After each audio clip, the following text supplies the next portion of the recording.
I'm Carolyn. I'm 70 years old. I live in Austin, Texas, and I raised my only son as a single mother since he was 4. I spent most of my life working 2 jobs, stretching every dollar, saving where I could. I always believed that if I gave him everything I had, my time, my support, my love, he'd grow up to treat me with the same care I gave him. It was a quiet Tuesday morning when I picked up my phone and called my daughter-in-law, just to ask a simple question. I said I wanted to know when they were planning to do the baby shower, so I could buy a gift, maybe help out with food or decorations. There was a pause. Then her voice, cool and clipped, said, "It was last weekend. We only invited people who are really close to us." I didn't understand the words at first. I thought maybe I misheard. I even repeated her sentence back to her, slower this time, just to make sure. But she didn't correct herself. She just said yes, they'd had it already, and no, they hadn't thought to invite me. I stood there in my kitchen with the phone still against my ear, staring at the fridge door like it had answers. I've never felt anything like that in my life. Not even when my husband walked out. Not even when I got laid off. This pain had a different texture. It was quiet, but sharp, like I had been erased from something I thought I was part of, not missed, not remembered, just erased. I didn't cry, not yet. I just stood there, nodding even though she couldn't see me. I think I mumbled something like, "Okay, hope it went well." My hands were shaking, but my voice stayed flat. When we hung up, I stayed frozen in that same spot for what felt like an hour. My mind was racing through everything I had done for them over the past few months. I had taken her to every doctor's appointment she didn't feel like driving to, paid for prenatal vitamins, maternity clothes, and even the crib. I cooked meals and dropped them off when she said she was too tired to stand. And yet somehow, I wasn't close enough to be at her baby shower. That sentence kept echoing in my head like a taunt. Only people who are really close to us. I didn't know which part hurt more, that they threw the shower without me, or that they didn't even try to make up a reason why I wasn't included.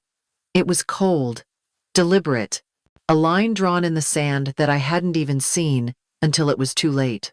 I walked to my room, sat on the edge of the bed, and looked at the soft pink gift bag I had put together weeks ago. It had a tiny knitted blanket, baby socks, and a framed photo of my son when he was a newborn. I had even written a card. I thought it would make her smile. Now, I wasn't sure if I should just throw it away. I wasn't just excluded. I was dismissed. Quietly. Completely. And somehow, I knew this wasn't about one event. This was the beginning of something else. Or maybe the end. From the moment they told me they were expecting, I felt like my heart had grown another chamber. I remember Max calling me that night, his voice soft with wonder, telling me they were pregnant. I cried happy tears and started planning how I could help, how I could make their journey a little easier. Lena didn't have her own mother nearby, so I stepped in without hesitation. I offered to take her to her first OB appointment, and then the second, and then almost everyone after that. I kept a small calendar in my kitchen just for her visits. Even wrote little reminders like bring water or stop at the bakery after, thinking it would turn into something warm between us. I never asked for gas, money, or thanks. I just wanted to be part of it, to be there when they heard the heartbeat or saw the baby on the screen. And I was. Every time, I sat in that waiting room with a book on my lap and my heart wide open. When she came out, I would ask how it went, and she'd give me a polite summary. That was it. There was always a wall between us. Not rude, just distant. She never called me Mom, not even once. Sometimes she said Carolyn, sometimes nothing at all. I remember once when the nurse asked if I was the grandmother. Lena quickly said, "Just a friend helping out today." I laughed it off at the time. But something about it stung. I spent hours researching the best prenatal vitamins, and when I found a brand her doctor recommended, I ordered a 6-month supply. I also paid for it, of course, quietly sliding the packages into her hands during our rides. She thanked me once, barely above a whisper, then went right back to her phone. I helped pick out the crib, drove across town to pick it up when the store wouldn't deliver. Assembled it by myself while they were at work, sweating through my blouse in their stuffy apartment. I even lined the drawers with baby-safe fabric because I thought it would make her smile. She didn't mention it at all. They never invited me to dinner. Not once. Even when I dropped off groceries. Even when I brought over casseroles and soups, because she said she felt nauseous and couldn't cook. They always took the food, said they'd eat later, then closed the door behind me before I had even turned to leave. Every gesture I made felt like dropping pebbles into a dry well. No echo, no ripple, just silence. I thought maybe it was hormones. Maybe she was just tired. I kept telling myself not to expect too much, that not everyone shows gratitude the same way. But deep down, I felt myself shrinking a little more with each visit. I remember sitting in my car one evening after leaving their apartment, watching their lights flick on in the window above. I'd just left them with groceries, a new humidifier for the baby's room, and the envelope with some money to cover the ultrasound. They hadn't invited me up, said they were exhausted. I stared at those windows for a long time, wondering what they said about me when I wasn't around, if they rolled their eyes at how often I showed up. If they laughed at the way I always signed cards with love, Mom, it hit me that I had become more of a service than a presence. Still, I pushed those thoughts away. Love, I told myself, isn't about being thanked. It's about showing up, about being steady. And I showed up, again and again, because that's what mothers do. But something inside me had started to ache, not loudly, just a slow, persistent throb that told me something was off. I didn't know it yet, but I was being slowly erased, not with cruelty, but with quiet indifference. And that kind of pain? It sneaks up on you. You don't even realize it's hollowing you out until there's almost nothing left. A week after I found out about the baby shower, I was still trying to make sense of it. I hadn't confronted anyone. I hadn't said a word. I just kept moving through my days like everything was fine, though inside I felt like a door had quietly closed, and I wasn't sure if it would open again. Then, out of nowhere, I got a text from Lena. She said they needed help covering the latest round of medical bills. It wasn't a question, or even a request. It was a statement. Like always. Her message said the insurance didn't cover everything, and they needed $250 by Friday. No apology for the last conversation. No mention of the baby shower. Just numbers and a due date. I stared at the screen for a long time. My fingers hovered over the keypad out of habit, ready to reply, ready to send money like I always did. But something in me paused. For the first time in a long time, I asked myself if I really wanted to do it. Not out of spite. Not because I couldn't afford it, but because I couldn't stomach the feeling anymore. That feeling of being contacted only when they needed something. That slow realization that maybe I had never really been part of their family in the way I thought. I was the helper, the backup, the reliable resource. I was never asked how I was doing. No one checked if I was okay. They just assumed I'd show up and hand over whatever was missing. I thought about that conversation a week earlier, how she said only close people had been invited, how casually those words were dropped, as if I wouldn't notice what they meant. And now, here she was, close enough to ask for my money again, close enough for that. I sat on my couch holding the phone, and my chest burned, not from anger, but from clarity, from the sharp, cutting truth that had taken far too long to settle in. I wasn't part of their celebrations, only their problems. I remembered the time I canceled a trip to visit my sister because Lena said she needed help that weekend. I thought we'd spend time together. Instead, I dropped off groceries and sat in traffic while they went out with friends. I remembered all the meals I prepared and delivered, never once being invited to stay. Every time I offered, she said she was tired or they had plans. I always told myself not to take it personally. But I was starting to think I should have. That night, I didn't reply to her message right away. I put my phone down and made myself a cup of tea. I sat in silence and let it wash over me. There was no part of me that felt peace, only a rising awareness that something inside me had started to shift. A boundary I had never drawn before was beginning to form. The next morning, I finally wrote back. I kept it short. I said I couldn't help this time. No excuse, no long explanation, just the truth. For a moment, I stared at the message before hitting send, wondering what would happen next. I felt nervous, guilty even, like I had broken an unspoken rule. Within minutes, she replied, "Are you okay? Is everything all right?" She didn't ask out of concern. I could feel it in her tone, even through a screen. What she meant was, why wasn't I doing what I always did? I waited a few more minutes before I answered. Then I wrote the sentence that had been building in me since the day she told me I wasn't close enough to attend her baby shower. I guess I'm not close enough to pay your bills anymore either. That was the moment everything changed. The words sat there on the screen, staring back at me. Solid and undeniable. I had finally said what needed to be said, not out of cruelty, but out of truth. About 2 weeks after I sent that message, I logged into my bank account to check a payment for my electricity bill. I wasn't expecting anything strange, but the numbers didn't add up. The balance was lower than it should have been, much lower. My heart skipped. I clicked through the transactions, one after another, until I found it. A transfer, large, made 2 days ago. I knew immediately it wasn't me. And there it was, Max's name on the transaction. He had tried to move nearly the entire balance from our joint savings into an account I didn't recognize.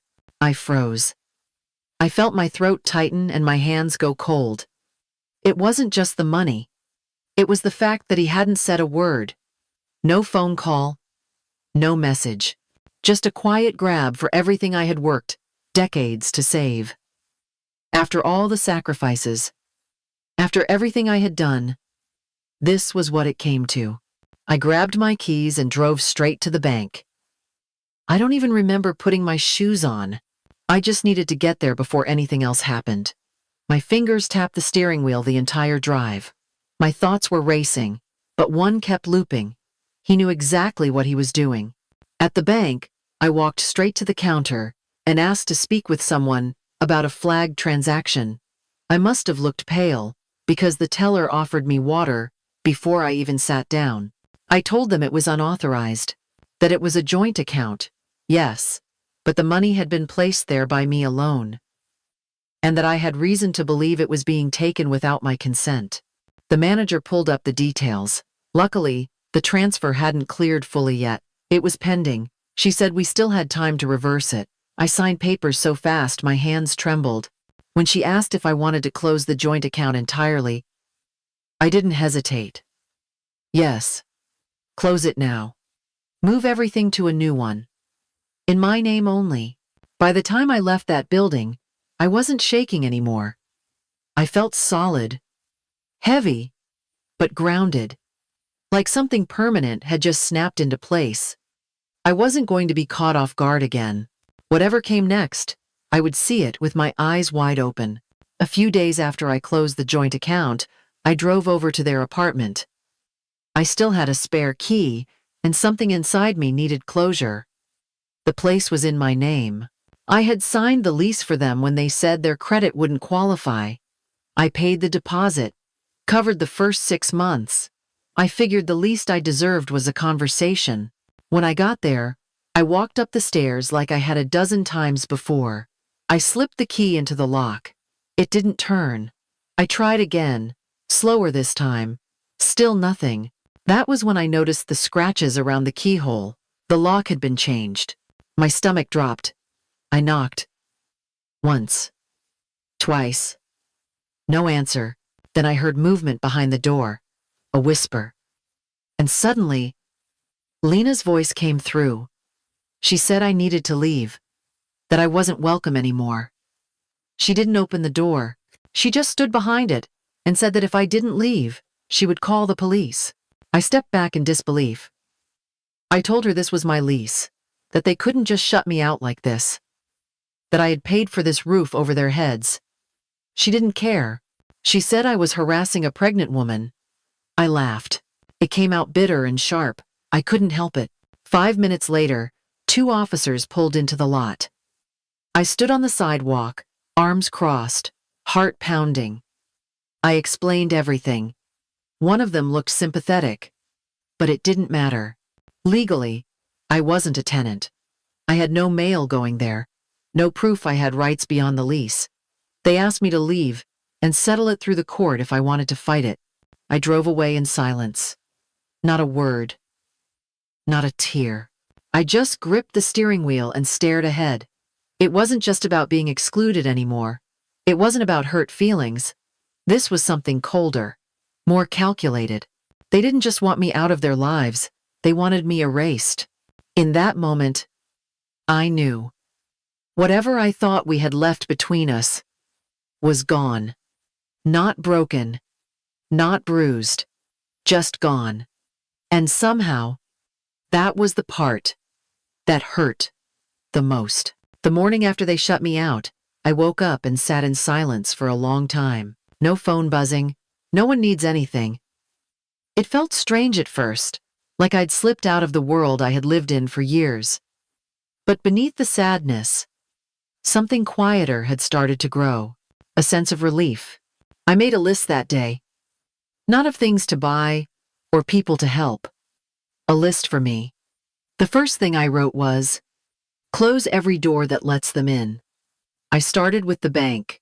I met with a new manager, transferred everything to a private account, and removed Max as my beneficiary. The second was my will. I rewrote every word. I left what I had to a local women's shelter and a scholarship fund. Next came the apartment lease. I sent a notice to the landlord that I wouldn't renew.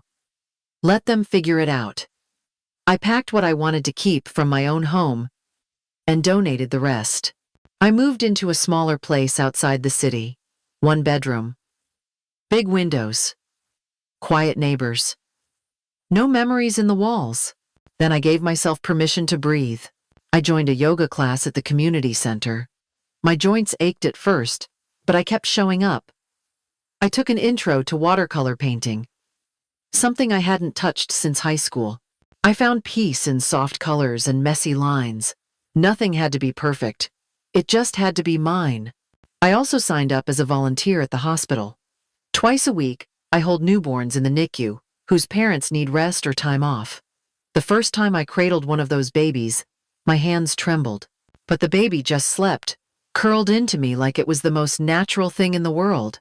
That moment healed something in me I didn't even know was bleeding. Little by little, I stopped waking up with the heaviness in my chest. I started looking forward to mornings again. I learned how to be alone without feeling lonely. I filled my time with things that made me feel human again. Seen, useful, whole.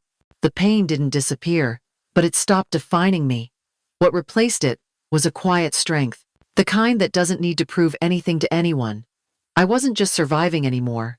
I was choosing myself day by day, with no guilt and no apologies. For the first time in years, I felt free. And that freedom didn't look like fireworks or grand gestures. It looked like sitting in my sunlit kitchen with a cup of tea and knowing I owed nothing to anyone but myself. I haven't spoken to Max since that day at the apartment. He never reached out, and I never chased him. There are moments when I wonder how they're doing.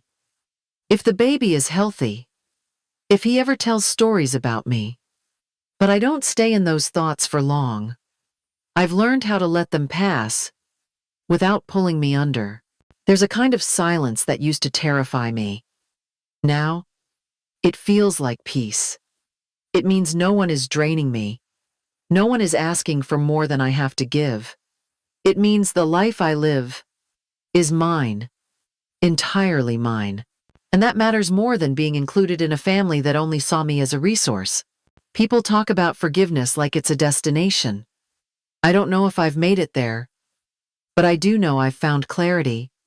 I know what love should feel like. It should be mutual. It should nourish, not hollow you out. And if choosing to walk away from anything less than that makes me selfish, then maybe selfish is just another word for free. I still think about the boy I raised, about the small hands that used to reach for mine, But the man he became made his choices, and I had to make mine. It doesn't mean I stopped loving him. It just means I finally started loving myself more. I lost a son, but I found myself.